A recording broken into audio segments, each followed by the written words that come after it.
કેમ છો મિત્રો? વનરાજસિંહ વ્લોગમાં સ્વાગત છે તમારું. આજે આપણે ગલકાના ખેતરમાં આવે છે. તમે જોઈ શકો છો ગલકાનો મોડવો તૈયાર થઈ ગયો છે. ઘણા દિવસોની મહેનત પછી કામ પૂરું થયું છે. વાંસ, દોરી, તારની જરૂર પડી હતી. આમાં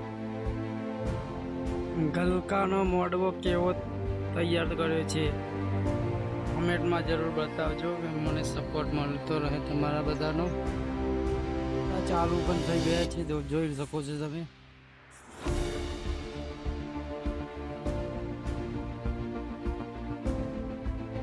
ગલકાનો મોડવો કરે છે. આની સાથે અમે ભીંડાનું પણ વાવેતર કર્યું છે, તમે જોઈ શકો છો.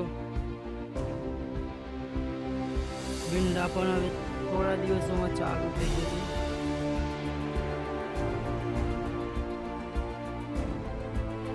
જો વિડીયો ગમે હોય તો એક લાઈક તો જરૂર કરજો. ચેનલ પર નવા હો તો વનરાજસિંહ વ્લોગને જરૂર સબસ્ક્રાઈબ કરજો. ચાલો ફરી મળશું નવા વ્લોગમાં. જય હિન્દ, જય ખેડૂત.